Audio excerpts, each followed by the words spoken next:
Hi అండి, అందరూ ఎలా ఉన్నారు? బాగున్నారా? నేను చాలా బాగున్నాను. ఈరోజు రెసిపీ వచ్చేసి చిట్టి కాకరకాయలతో ఫ్రై ఎలా చేయాలో చూసేద్దామా.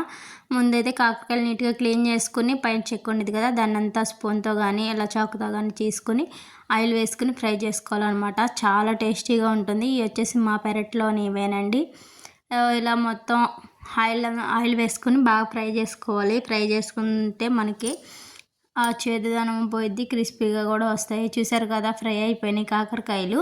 దాంట్లో అయితే మనం ఒక సీక్రెట్ ఇంగ్రీడియంట్ అయితే వేస్తాము. అదేంటో ఇప్పుడు చూసేయండి. ఎండు కొబ్బరి కొంచెమే వేసాను నేను. ఎండు కొబ్బరి, కారము, అలాగే సరిపడే కారము, కరివేపాకు, చిన్నులపాయలు, జీలకర్ర మొత్తం అయితే మిక్సీ అయితే వేసేస్తున్నానండి. వేసుకొని మిక్సీ చేసి పక్కన పెట్టుకున్నాను. ఇప్పుడు కాకరకాయలు కూడా ఫ్రై అయిపోయినాయిగా తీసి పక్కన పెట్టేసుకున్నాను.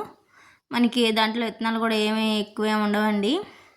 ఉన్నా కూడా మనకి అంత గట్టిగా అలా ఏమి ఉండదు. నేనేమి విత్తనాలు అయితే ఏం తీయట్లేదు, అలానే ఉంచేస్తున్నాను.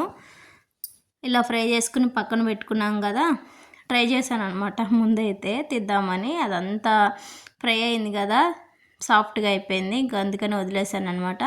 ఇప్పుడు ముందు ప్యాన్లో కొంచెం నూనె వేసుకొని తిరుగుమో దినుసులు అలాగే ఆనియన్స్ కూడా వేసుకొని ఫ్రై చేసుకోవాలన్నమాట.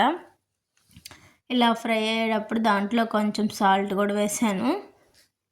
ఇలా వేసుకొని బాగా ఫ్రై అయ్యేలాగైతే ఫ్రై చేసుకుందాము. ఇప్పుడు ఫ్రై అయిపోయింది కదా, మనం ముందుగా కారం అయితే చేసి పెట్టుకున్నాం కదా, ఆ కారం కూడా వేసుకొని కొంచెం ఫ్రై చేసుకుంటున్నాను. కొబ్బరి వేసాం కదండి, ఆయిల్ చూసారా పీల్ మొత్తం అసలు డ్రై అయిపోయింది అనమాట. దాంట్లో కొంచెం అనేది ఆయిల్ అనేది వేస్తాను.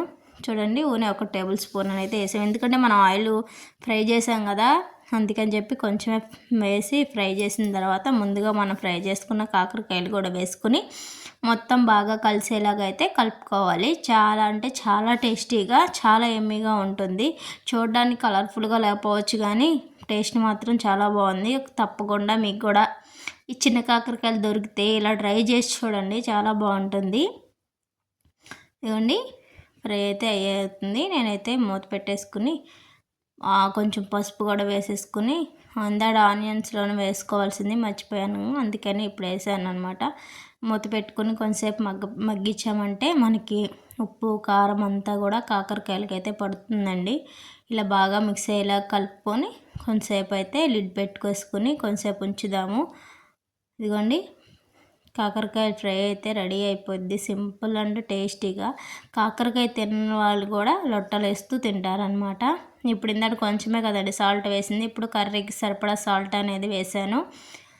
చాలా అంటే చాలా టేస్టీగా ఉంటుంది. ఇప్పుడు అంతా బాగా మిక్స్ అయ్యేలాగైతే మిక్స్ చేసుకుంటున్నాను. ఫ్రై అయితే చాలా బాగుండిద్దండి. సాంబారు అలాగే మనకి కాంబినేషన్ ఉంచుకోవడానికి కూడా బాగుంటుంది. ఇప్పుడైతే లిడ్ పెట్టుకుని మగ్గిన తర్వాత తీసి కొంచెం బెల్లం అనేది వేస్తున్నాను. బెల్లం అది కరిగేలాగా మొత్తం బాగా కలిసేలాగా అయితే కలుపుకున్నాను. చూసారా, క్రిస్పీ అండ్ టేస్టీగా చిట్టి